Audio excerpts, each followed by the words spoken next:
آج ہمارے اس ایمان میں جو سب سے بڑی رکاوٹ ہے وہ کیا ہے؟ جو سب سے بڑی روک ہے وہ کیا ہے؟ وہ یہی تعصب ہے ہمارا۔ ہم تعصب کا شکار ہو گئے، فرقوں میں بٹ گئے، گروہ بندی ہو گئی، بکھر گئے، ریت کے ذروں کی طرح بکھر گئے۔ مسلک کا تعصب، علم کا تعصب، نظریے کا تعصب، ان تعصبات نے ہمیں بکھیر کر رکھ دیا۔ ہماری ساری طاقت ختم ہو گئی، فرقہ فرقہ ہو گئے، ٹکڑے ٹکڑے ہو گئے۔ میں صحیح ہوں یہ غلط ہے، میں صحیح ہوں یہ غلط ہے، اس بات نے ہمیں کھوکھلا کر دیا۔ ذرا قبرستان میں جا کے دیکھیے، ہر قبر آپ کو زبان حال سے کہتی ہوگی، کہتی ہے اس کو، اگر سننے والے کان ہو، سمجھنے والے دل ہو، میں اہم تھا یہی وہم تھا۔ اللہ پکار رہا ہے آپ، چمٹ جاؤ، مضبوطی سے پکڑ لو اللہ کی رسی کو، اور دیکھو کبھی بھی فرقہ بندی میں مت پڑنا، تفرقہ نہ کرنا۔ وَاعْتَصِمُوا بِحَبْلِ اللَّهِ، اللہ کے اس احسان کو یاد رکھو جو اس نے تم پر کیا ہے، جبکہ تم ایک دوسرے کے دشمن تھے، اس نے تمہارے دل جوڑ دیے، اور اس کے فضل و کرم سے تم بھائی بھائی بن گئے ہو۔ وَكُنْتُمْ عَلَىٰ شَفَا حُفْرَةٍ مِّنَ النَّارِ، اور تم آگ سے بھرے ہوئے گڑھے کے کنارے پر پہنچ چکے تھے۔ فَانْقَذَكُم مِّنْهَا، مگر اس نے تمہیں بچا لیا۔ فرقوں میں مت پڑنا، گروہ گروہ مت ہو جانا۔ یہ اللہ کی پکار ہے، اور اس پہ غور کیجئے کہ ہم نے کیا کیا اپنے ساتھ، ہم نے کیا کیا۔ ہر فرقہ، ہر مسلک اپنے اس تعصب میں اپنے آپ کو صحیح سمجھتا ہے اور دوسروں کو غلط۔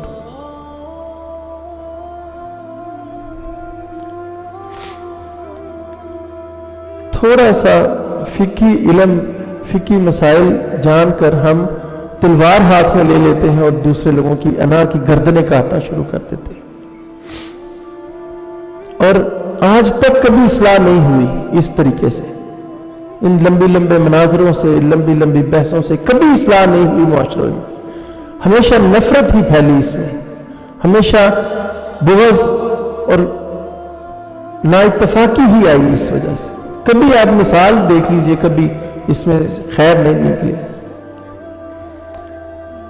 بغداد میں جب ہلاکو خان کی فوجیں بغداد کو گھیرے ہوئی تھیں، اس وقت بغداد کی مسجدوں میں بڑی لمبی لمبی بحثیں اور مناظرے ہوتے تھے اس بات پر کہ اس سوئی کے نکے میں کتنے فرشتے آ سکتے ہیں۔ اس بات پر لمبی لمبی بحثیں ہو رہی تھی، اس بات پر بڑے بڑے مناظرے ہو رہے تھے کہ طوطا حلال ہے کہ حرام۔ ہم ان مسئلوں میں الجھے ہوئے تھے، اور باہر بغداد کی باہر ہلاکو خان کی فوجیں بالکل تیار کھڑی تھی چیر پھاڑ کرنے کے لیے۔ اور پھر ایسی قیامت مچی بغداد میں کہ اس کی تاریخ میں اس کی مثال نہیں ملتی۔ 10 لاکھ کے قریب آبادی تھی بغداد کی اس وقت۔ کوئی تاریخ دان کہتا ہے 1 لاکھ، کوئی کہتا ہے 5 لاکھ، اور کئی کہتے ہیں کہ 5 لاکھ سے 10 لاکھ کے درمیان اس کی آبادی کو تہس نہس کر دیا گیا۔ ایسی ظلم و بربریت کی مثال نہیں ملے گی آپ کو۔ کتنے دنوں تک دریائے دجلہ کا پانی انسان کے خون سے سرخ رہا۔ تاریخ میں چند موتوں کا ذکر ملتا ہے جو ہلاکو خان کی فوجیوں کی ہوئی، چند لوگ۔ پتہ کس وجہ سے وہ مرے؟ بغداد کی گلیوں میں اتنا خون تھا کہ ان کے گھوڑوں کے پاؤں پھسلتے تھے اس خون سے، اور وہ گرے، اور اس وجہ سے کچھ سپاہی مر گئے۔ ان عورتوں کو جنہوں نے کبھی غیر مرد نے کبھی کسی کی ان کی شکل نہیں دیکھی تھی، ان کو سرے بازار ان کو گھسیٹا گیا، کسی کو نہیں چھوڑا گیا۔ اور معتصم باللہ کو جب لایا گیا تو اس کے جو گلے میں ہیرے جواہرات تھے انہیں اس کے منہ میں ڈال کر اس کو مارا گیا، اس کو قالین میں باندھ کر فوج کی اس کے اوپر سے دوڑا دیا گیا۔ اس نے ان علماء کی، ان اساتذہ کی کھوپڑیوں کے مینار قائم کیے۔ یہ بغداد کی تاریخ ہے، یہ ہماری تاریخ ہے۔ اس وقت یہ بحثیں چل رہی تھی. اختلاف کہاں نہیں ہے؟ اختلاف تو آپ کے اندر آپشنز پیدا کرنے کے لیے اللہ نے رکھا کہ جتنی زیادہ آپشنز ہوگی اتنی ہی میرے بندوں کو عمل کرنے میں آسانی ہوگی. ہم نے اسی آسانی کو اپنی سب سے بدترین مشکل بنا دیا. کہاں سے آ گئی ہے وہ؟ ہمارا ایمان کیا اتنا کمزور ہے کہ ایک چھوٹا سا اختلاف ہمارے ایمان کو برباد کر دے؟ ذرا نظر اٹھا کے دیکھیے کہ جو ہمارے اسلاف تھے، جن کے ناموں پہ آج ہم لڑتے ہیں اور ایک دوسرے کو مارتے قتل کرتے ہیں، ان کا رویہ کیا تھا؟ حضرت امام مالک اور امام شافعی حضرت امام مالک کے شاگرد تھے. آخری عمر میں امام مالک سے ملنے کے لیے حضرت امام شافعی گئے. حضرت امام مالک رفع دین کے قائل نہیں تھے اور امام شافعی رفع دین کے قائل تھے. ان سے ملنے کے لیے گئے اپنے شاگردوں کے ساتھ امام مالک سے. وہ ملے، وہاں پر انہوں نے استقبال کیا خوب اچھے طریقے سے. وہاں پر نماز کا وقت ہوا تو ایک عجیب منظر دیکھا سب نے. امام شافعی اور ان کے جو شاگرد ان کے ملنے والے تھے وہ سب رفع دین نہیں کر رہے تھے اور امام مالک اور ان کے شاگرد رفع دین کر رہے تھے. یہ بڑی عجیب بات ہوئی. سلام پھرنے کے بعد دونوں اصحاب نے مسکراتے ہوئے ایک دوسرے سے پوچھا کہ یہ کیا معاملہ ہوا؟ تب پتہ چلا کہ امام شافعی نے نکلتے وقت اپنے دوستوں اپنے ساتھیوں سے کہا تھا چونکہ امام مالک رفع دین کے قائل نہیں تو ہم ان کی تعظیم میں ہم بھی رفع دین نہیں کریں گے تاکہ ان کو محسوس نہ ہو.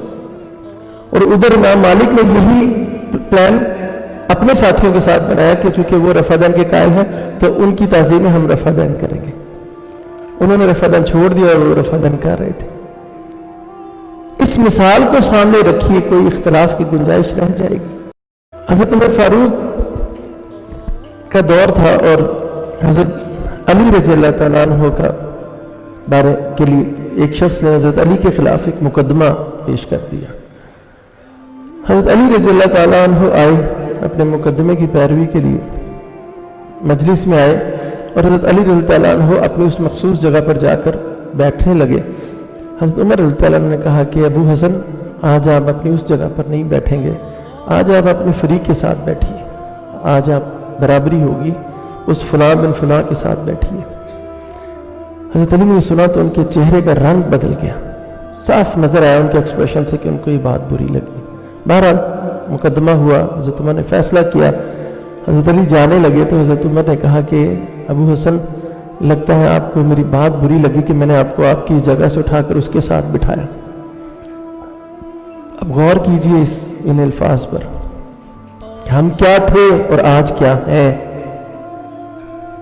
حضرت علی نے کہا کہ امیر المومنین جی ہاں برا تو لگا مگر وہ یہ بات نہ تھی. برا مجھے یہ لگا کہ آپ نے مجھے تو میری کنیت سے ابو حسن کہہ کر پکارا اور مجھے عزت دی، جبکہ میرے فریق کو آپ نے اس کے نام سے پکارا. یا تو آپ مجھے بھی میرے نام سے پکارتے یا اس کو بھی اس کنیت سے پکارتے تاکہ برابری ہوتی. آپ نے انصاف نہیں کیا. اللہ اکبر. اب دیکھیے حضرت عمر رضی اللہ عنہ کا رویہ. اختلاف تھا نا، حضرت عمر رضی اللہ عنہ بے ساختہ اپنے اس جگہ سے اٹھے، حضرت علی کو گلے لگایا، ان کا ماتھا چوما اور انہوں نے کہا کہ اگر علی نہ ہوتا تو عمر برباد ہو جاتا. حضرت عمر نے کہا اے اللہ مجھے اس زمین کے اوپر زندہ نہ رکھا جہاں پر علی نہ ہو، میرے پہ کوئی سورج ایسا طلوع نہ ہو جہاں پر علی نہ ہو. علی نہ ہوتا تو میں برباد ہو جاتا. یہ تھا تعلق جن کے ناموں پر ہم ایک دوسرے کی گردنیں کاٹتے. اس بدبخت نے، اس قاتل نے کسی سے نہیں پوچھا کہ یہ حنبلی تھا، شافعی تھا، حنفی تھا. اس نے ہم کو مسلمان سمجھ کر مارا. کافر ہمیں مسلمان سمجھ کر مار رہا ہے اور مسلمان کو کافر کہہ کر مار رہا ہے. اتنی نفرتیں لے کر اتنا مشکل، اتنا بڑا کام ہم کر رہے ہیں. اتنی نفرتیں. آپ کا کیا خیال ہے نفرت کرنا کوئی آسان کام ہے؟ اللہ تعالیٰ نے محبت کے مزاج میں ہی یہ بات رکھی ہے، اس کو انتہائی آسان کر دیا ہے، ہمارے فطرت کے عین مطابق رکھا ہے. محبت سیکھنی نہیں پڑتی، محبت کو ہماری فطرت میں ڈال دیا ہے، بس اسے اپلائی کرنا. آپ نے کبھی سنا کسی ماں سے کوئی یہ پوچھے کہ میں اپنی اولاد سے محبت کس طرح کروں، کہیں پڑھی ہے اپنی بات؟ محبت کا مزاج ہی اللہ نے اتنا آسان کر دیا ہے کہ اسے سیکھنا نہیں پڑتا، جبکہ نفرت یہ اتنا مشکل کام ہے، اس کے لیے پہلے بغض کو، حسد کو، کینے کو اپنے اس دل کے اندر جگہ دینی پڑتی ہے، اپنے اندر گھسانا پڑتا ہے۔ اب وہ یہ کوئی ان بغض، کینے، حسد کو اندر لانا یہ کوئی آسان کام ہے؟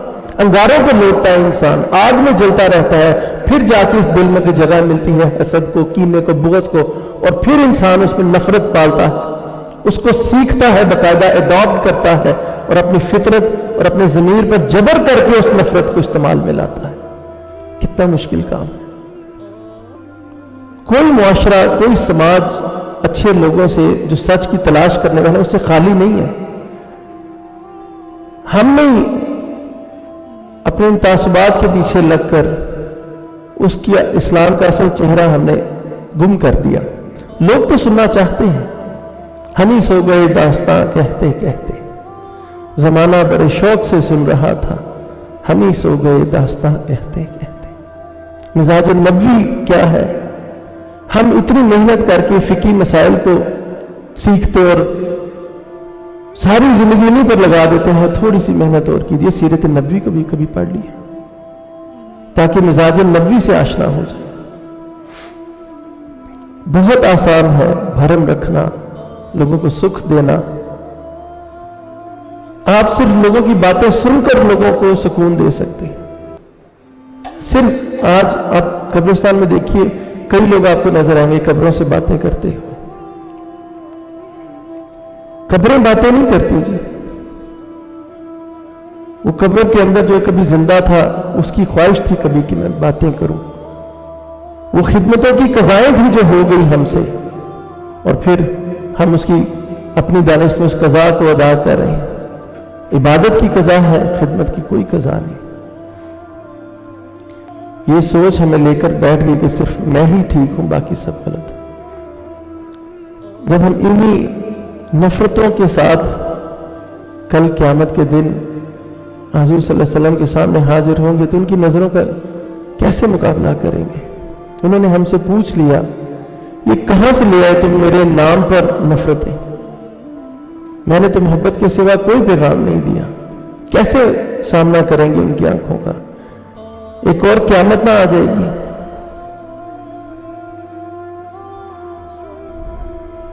یہ کچھ تاریخ کے کچھ حوالے تھے، کچھ ایک ہلکی سی جھلک تھی، یہ بتانے کی کوشش تھی کہ کبھی ان بھلائیوں کے، ان نیکیوں کے، ان اخلاق اور کردار کے، ان قربانیوں کے نصاب کبھی ہم نے لکھے تھے، کبھی یہ بات ہم نے رقم کیے تھے۔ اللہ تعالیٰ سے دعا ہے کہ اللہ تعالیٰ ہمیں ایک دوسرے سے محبت کرنے کی توفیق عطا فرمائے، محبتیں بانٹنے کی توفیق عطا فرمائے۔ وآخر دعوانا الحمدللہ۔